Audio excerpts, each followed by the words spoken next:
Hi, this is my response to the article Managing Difficult Conversations.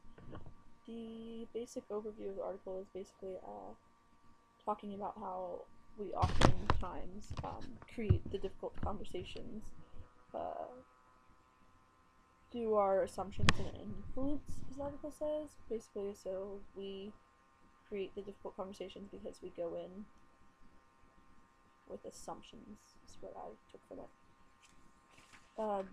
For the sake of time, I'm going to talk about the 5 unproductive thinking habits and the 5 productive thinking habits.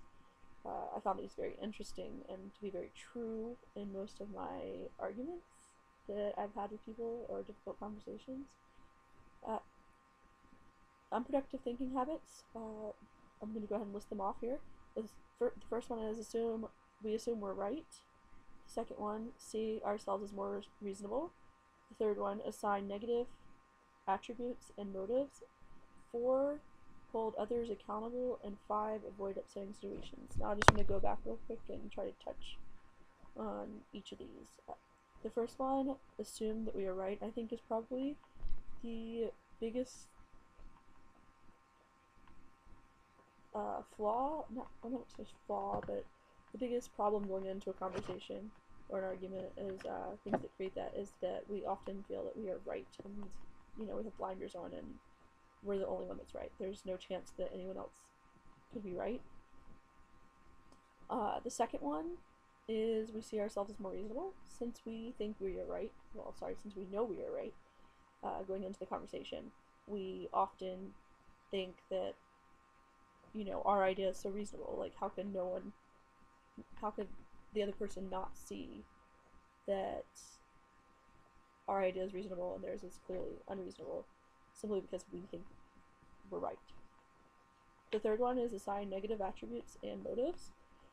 We assume since they don't agree with us going into it and that we are right, that there is some flaw in their personality or a negative motive or intent behind what they have to say. Basically, that they just want to prove that we're wrong simply out of meanness or negativeness.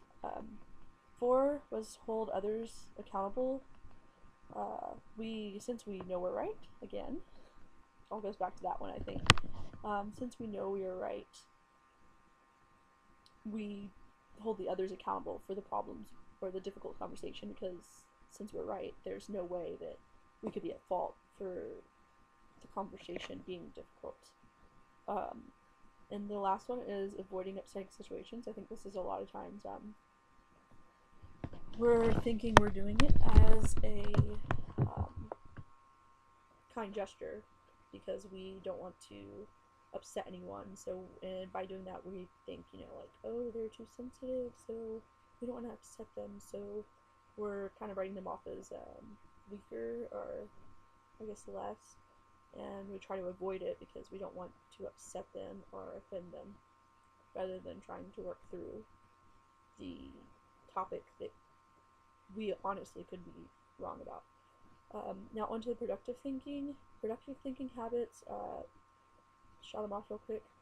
Assume we partial knowledge. We have partial knowledge. Grant legitimacy to other perspectives. Assume positive intentions. Acknowledge our role and embrace our learning. So basically, these 5 are the opposite of the first 5 I shared with you. The first one, assume we have partial knowledge. This basically says we need to go in without the blinders on, saying that we are right. We need to know that there are other reasonable ideas out there and that there's no way that our idea is the only one. So just kind of going in with an open perspective. We have our idea in our head, but there's doesn't mean it's the only one. Grant legitimacy to other people's perspectives. This goes basically along with the first one. As I said, most of them do. If we go in with the idea that there is a chance we could be wrong and there are other ideas out there that are reasonable, then this grants the idea that we should go in knowing and believing that they have some very reasonable ideas as well. 3, assume positive intentions.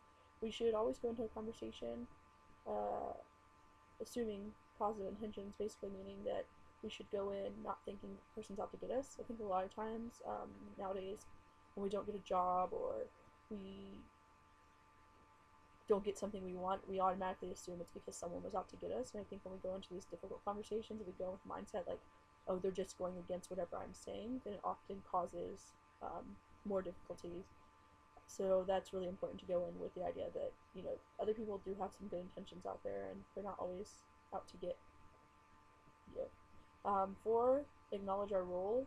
Um, this is, again, it's basically acknowledging that there is a chance that we could be wrong. So acknowledging where we stand and where the other person stands, but basically knowing that in the role that you're at, that you could be wrong. And that's okay. Um, and that some of your implications may impact others with unintended consequences, as the article says. And the last one, embracing learning. Knowing that others are strong enough to learn from our mistakes and just kind of giving that to them in a respectful way, but not sugarcoating or completely removing what uh, what we need to say that could be upsetting. Overall, I think the article made some really valid points, and I think that I learned a lot from it because I think I'm very one-sided oftentimes with things. If I, like at work, if I come up with a solution, then I think it should be the only solution. So I think going forward from this, I'll be able to kind of realize I need to take the blinders off a little bit and try these new positive thinking habits so that I can better my conversating with people I work with and friends and such. That's my response for you. Thank you. Bye.